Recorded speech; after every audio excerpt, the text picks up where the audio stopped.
everyone. Good afternoon. My name is Maryam, and you know I'm the host of television. And you know what I always say about my guests? I always say, I'm so excited. I'm always so excited because I bring on like the best guests. And today it is the best guest. And you said that last week probably. Yes, it's the best guest. And today I am so excited because today I have Mayor Sharpe James, the former mayor of Newark, New Jersey, the largest city in the state of New Jersey. Former Mayor Sharpe James. I am so happy to have you here. And my son, as I told you earlier, if he wasn't working today, he would be right here with you, sitting right there. Well, I'm happy here to be with one of our legendary, renowned hosts of TV and all that. My pleasure, of course. Thank you so much. You know, I had to call two people to get you on here because I said, I got to find out where Mayor Sharpe James is. And so I called Bessie and I called Anasa. And so I want to thank those two sisters for making it possible to bring you on. Well, so we're family. Everyone you mentioned is part of the extended family. Yes, right. That's true. That's true. So I just got to tell you a couple of things. First, the book that you wrote, it's your first one, Political Prisoner, right? Right. You did that, and I forget the year, 2013. Okay. 2013. Okay, and you did it at the library with Anasa, and that night I bought the book, and I had to leave. It didn't dawn on me until I said the other day. I said, "Oh, I got to bring his book on," and I opened up the book. And you didn't sign the book. I said because I had to leave. I said, but but you didn't know. So today I'm getting my book signed by the mayor, everybody. So anyway, in the book, there was something that I wanted to let you know too, that you and I and your wife have in common. My mother named me Mary Lou. Man. And my wife said, never mention the Lou part of my name. Sharpe said Mary, keep the Lou out. But she is Mary Lou from Walhalla, South Carolina. Yes, that's right. And I saw it in the book. I said, because I did the same thing when I was growing up. I didn't want the Lou in there. But on my birth certificate, it's Mary Lou. I said, I got to let the mayor know that as well. Right. So Mary will love that. Mary will love that. So anyway, I just want to tell you that I am so grateful that you're here. And the other thing I wanted you to know, when I was in the Nation of Islam, when you ran for mayor, the Sharpe change, I voted for you because in the Nation of Islam, prior to that, we weren't voting. But then we got the okay to go ahead and vote, and you were the first person that I voted for. Wow. First of all, I voted 16 years for Newark's hero, Mayor Kenneth Gibson. Yes. My hero, my friend, my confidant. And then in 1986, people knocking at my door and saying, time for a Sharpe change. Yes, I remember that. And although we had a Sharpe change, the first phone call I received the next day was from Mayor Gibson. Yes. Get in my office, Sharpe. Being here at 9 o'clock the next morning. I didn't know how to do that. Yes. I was there 9 o'clock. Right. And here is the person who I defeated saying, I'm going to make you a great mayor. Yes. I'm taking you, pack your suitcase. I'm taking you they have the U.S. Conference of Mayors meeting in Puerto Rico. You need to meet these guys, Sharpe. I'm going to introduce you to them. Right. And when he got there, the people said, why are you taking that guy around, Sharpe? Who's that guy, Ken? And they loved Ken. Yes. He said, he's the mayor-elect. They said, well, get rid of him. And Ken looked at him, stoic eyes, pointed a finger and said, I lost, he won. Newark must cross the finish line. Yes. Tears came out of my eyes for this great man who was the first African-American mayor of a northeastern city. Yes. Not bitter in defeat. No. But I'm going to help you, Sharpe, become a good mayor. you have to love Ken Gibson. Oh, no, I do. You have to love him. Yes. So I voted 16 years for him. And then we split families. Some said, continue the progress with Ken Gibson. We don't know what that Maverick Sharpe James gonna do. Right. Brothers and sisters split. Husband and wife split. It was the most divided, heated, most spirited election in the history of Newark. Wow. But when it was all over, it was Ken Gibson who extended the olive branch. Yes. Sharpe, I'm gonna help you be a great mayor. I love Ken Gibson. I Yes. just want to know that. Yes, and you're right. He was historic because, as you said, he was the first African African-American American mayor a here. mayor for all people, Yes. all seasons. Yes, yes, He was. wore Newark on his sleeves. Yes, he did. He was not what we call not a. It was politics was not a blood sport to him. Right. It's about service to people. Exactly. Yes, yes, he was. And what I loved about him so much is like he always, whatever he said he was going to do, he did. Oh, he was an engineer now. Yes, that's you right. Remember his first statement Yes. now, wherever American cities are going, Newark will get there first. That's right. And he was That's an right. engineer and story, but now let me be honest with you now. Yes. I have that eyewitness. I remember Earl Harris and them say we're not going to vote for a particular matter on the agenda that was critical for the city of Newark. And Ken called all of us in the office. For the first time, I saw him put his feet up on the desk. And he said, I just want to let you know, if I don't have my vote this afternoon, every council member who has family on the payroll, no family members on the payroll. Let me tell you, it was a 9-0 vote that day. It was a 9-0 vote. So my point is, a real hero, Yes. a real man, a real leader of people. But he also knew that sometime he had to be tough. Sometime Yes. Kenneth Allen Gibson had to wear his Superman uniform. Yes. And especially with some of us now. You know, you Yes. had Donald Tucker, you had Earl Harris, Right. you had some tough folks who sometimes believed they were the man. Right, yes, yes. And he also said, he made a statement one time, he said, this is not a democracy. Oh, yeah. Oh, Like, he's in charge, this is not a democracy. he had. Yes.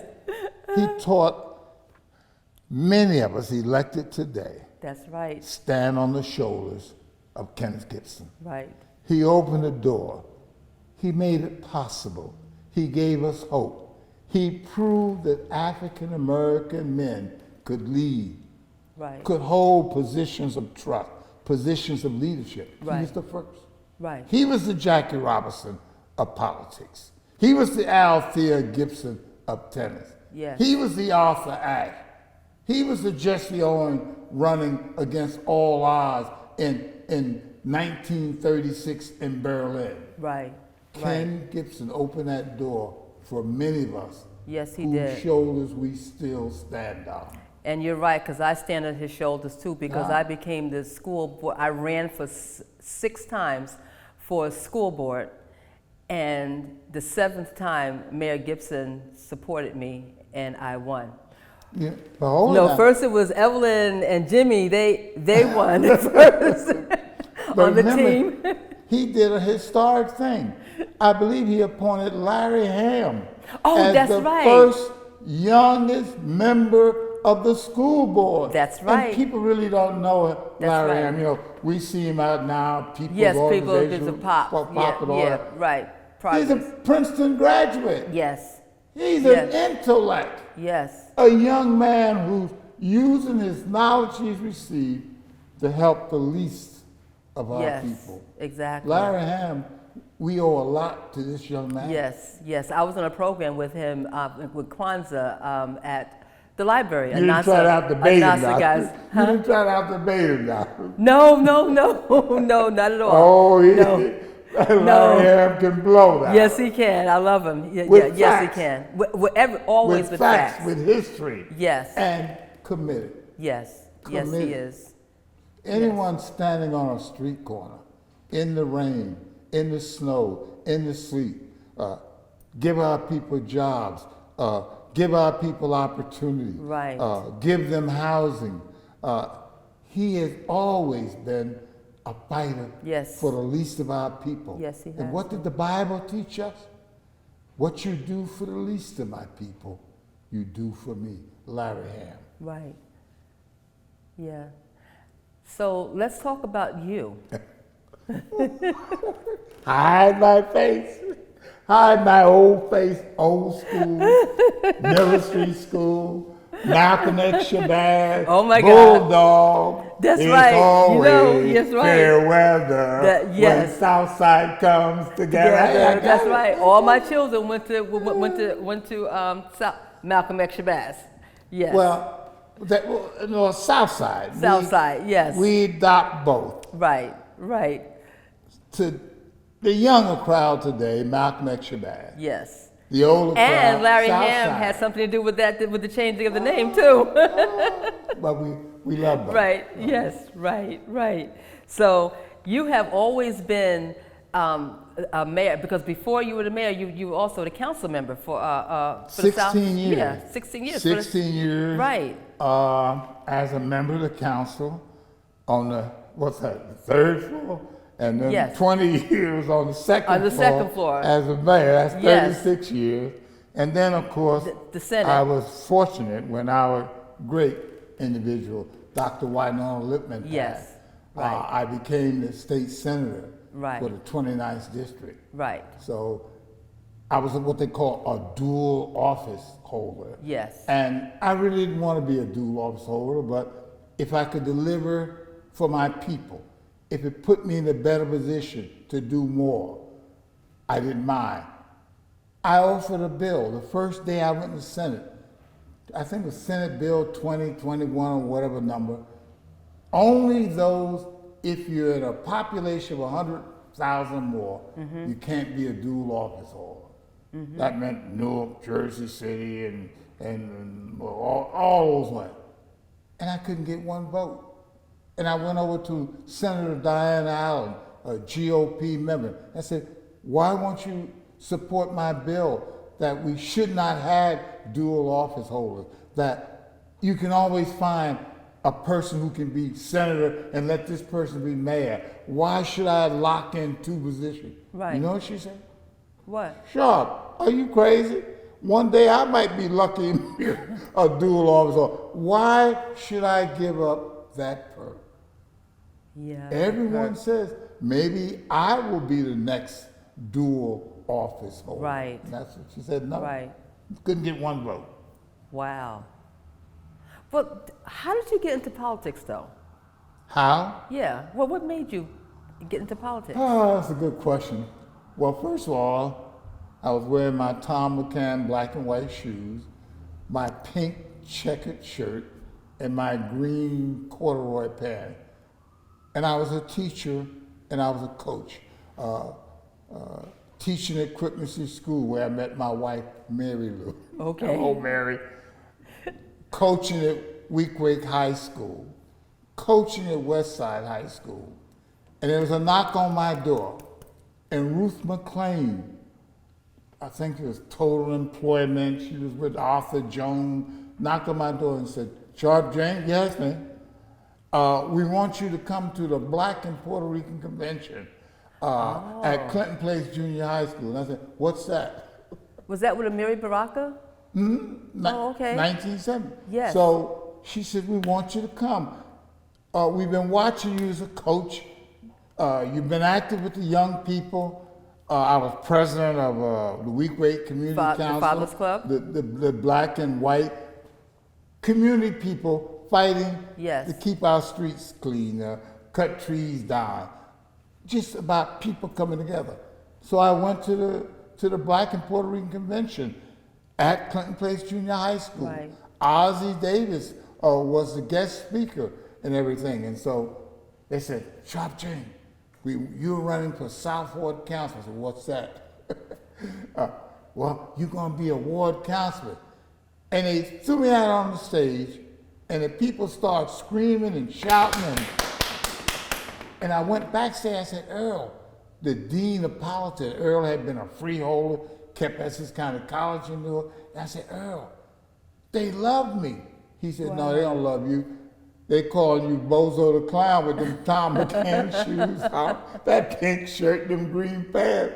But I did offer one thing, and it's very, I don't know why. I had read about Mayor Stokes in Cleveland who had won. Oh, okay. I said, if I get elected, I will open a South Ward little city hall. And I had a model of a little house. And I said, you won't have to come to City Hall with your complaints. You won't have to come to City Hall Right. to see. You can come to my little City Hall. And I opened that 1970, 1072 Bergen Street, and it stayed there for 30 years. Oh, Now yes. everyone Yes. in politics, everyone in Newark, everyone has what they call a little city hall. You're Now, right. all of them not open. I don't want to talk about one Right. on Bergen Street right now that's never Right. open. But that idea of telling people that I would be transparent, telling people that they didn't have to go through the maze of City Hall, but I would open an office in the community, in the neighborhood, where Right. they could come and feel comfortable and vent their complaint. Right. Caught fire. And I was elected in 1970 as a part of the Community's Choice team, led by our Honorable Kenneth Gibson, who was running for mayor. Right. So I came in on the coattails of Mayor Right. Gibson. Right. I want we don't recognize that sometimes. Right. I came in on the coattails of our hero, Kenneth Gibson. Yes. And I supported him. For those 16 years, I was the most vocal Yes, you were. person on the council. Yeah. Earl, Sharpe, you and Uncle Tom, you're not supporting pay raises for the councilman. I said, Earl, no one put a hammer or a gun to our head and told us we had to run. I made a choice. You made a choice. Sharpe, you're against cars. I refused to take a car. I mean, the council voted. Earl said, I need a car. And Lou Turco, who was the president, said, if we buy you a car, we got to buy 9 cars.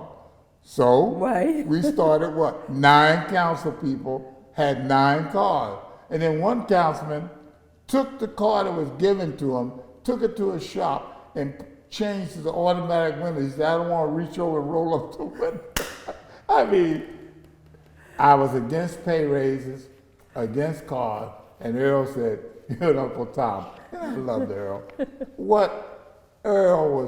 Remember, Yes. he ran against Mayor Gibson in 1982. Yes. Earl was a dean of politics. You Yes. had to love him. The boat ride, his own boat named after his wife, Aubrey. He was just a people person, a great person. Yes, he was. Loved Newark, loved people, and fought for Newark, but he wanted his purse in office. Right. I need a car. Right. We need a raise. Sharpe, you're an Uncle Tom. I thought my name was Uncle Tom after a while. So, okay. So the other thing is, what I wanted to ask you is about all the great things that you did while you were mayor for those. I'm laughing already, but go ahead. What are the great things? You know, I hear that question all the time. I say, Sharpe, what's the greatest thing you did? What's the greatest idea you have? Anytime I could get 5 votes on things, because there were a lot of times, man, a lot of times I know. when you propose things and you can't get 5 votes. Right. But today I think of Newark, you'd have to start off and say, what has been the glue in Newark? Mm-hmm. What has made Newark a destination city? That girl, Gail Cheneyfield Jenkins, always said, Sharpe, you got to make Newark a destination city. That Yes. Bessie Walker would beat up on me on. Yes. That Dr. Mamie Bridge would beat Right. me on. Ron Rice would beat me. And Right. then the glue to this team, Donald Bradley, Yes. council Oh, president. yes. Yes. The Performing Arts Center, Mm-hmm. the Impossible Dream. Yes. And we had to overcome building this world-class facility on top what we discovered, an African-American cemetery. And some people said, stop right now, Sharpe. We're gonna tar and feather you if you continue. And I knew I didn't look good in tar and feather. I want to be honest with you like that, I knew that. But we were moving forward. So we honored every family. Every individual grave site we honored, like we placed their name on a monument. We gave them respect, we gave them the dignity. Right. But the progress had to go on. Hart's Mountain in Secaucus spent $1 million saying, no art center in Newark. No one dead will come to Newark. It's the worst place. We built the impossible dream, the art center. Prudential Center, where we had to fight to get the money from the state and everything. Yes. And I remember we were having all these meetings, and we went to an acting governor, I think it was Cody at the time. Where's the money to help us build and bring the Prudential Center reality? And he kept hiding from us. And finally we caught up with him in a room at a meeting in West Orange. And I'll never forget what Dr. Reverend Mamie Bridgeforth said to him. And it shocked us because, you know, Reverend Bridgeforth was always proper and the real class lady of the city council. Yes. And she pointed her finger and said, let me tell you one thing, Governor. My grandmother told me you can't piss in my face and call it rainwater. Where's our money? And everyone was shocked. Maybe Richard said that. Where's our money? Right. A month later, we had our money. So we built Prudential Center. Society Hill, where Kavor Habnanian, I called him up. I said, Mr. Habnanian, I've been looking in the papers, all these housing projects you build that look like a golf course they're on. Beautiful. Could you come to Newark? I'd like to show you something. And he said, come to Newark? I knew he would. The hood? Are you serious? Right. He came. And I walked to him, I think it was on Springfield Avenue, one of the streets there, West Market, maybe 13 acres of vacant lot. Homeless people all over the place. Tent City homeless people. And I said, could you build Society Hill here in Newark? He looked at me and said, are you crazy? He says, I build to make money. I don't, he said, people scared to walk here, Mayor James. I've been reading up about it. And I said, well, I'm sorry, my apology. I'm sorry I made the call. Yes. And I turned to walk away. Wait a minute. He said, I'll try. And then he came back, brought a whole team of people and said, I'm gonna try to build the first Society Hill in an urban community. And then he came back and said, well, Mayor, I can't go forward. It's $13 million cleanup it takes. I gotta bring sand from all over and cover because the land is contaminated. I remember that. Could the city give us $13 million? Oh, 13 million? Could you give me a week to think about that? I'll give you a week. I called up Saul Fenster of NJIT, the president of Newark, what do you call my brother graduated our college, NJIT. I said, Saul. Right down the street. Yeah, I said, Saul, they want $13 million to clean up this site. They had people out there with masks on and Geiger and all. What can I do? Could I borrow some engineers and they check the site? He sent a team of engineers to that site. And 1 week later, he called me and said, Mayor James, I think we've solved the problem. I solved the problem? He says, yes. And they came and gave a report. The contamination came from oil tanks that were in the ground. And if you could give us the address of every homeowner, we will see who had oil tanks in the ground. You pluck them out, or you put sand in them, and we'll clear the site. Wow. Saul Fenster, Wow. president of NJIT. NJIT, solved the contamination problem, and now we have award-winning. You always have to put award-winning in front of Society Hill. Harvard University, Harvard, gave them the Dibley Award for the best housing in urban America. And that is so wonderful. And on that note, Mayor. And this is a side story. Okay. When Kavor Hananian died, and they had his funeral, the one line I read in his obituary always sticks to me. Kavor Hananian loved to help people. We know that better than anyone in Newark. When he looked at a vacant lot and said, people scared to walk there. Walk in the hood. And But on that note, but I'll try. On that note, But I'll try to build. We're going to finish. Hey. We're going to finish. We're going to finish because we're taking a break right now. Mm-hmm. And I want to thank everyone for joining us today. We're getting ready to do part 2. Thank you. Mayor Sharpe James. Part 2 is coming.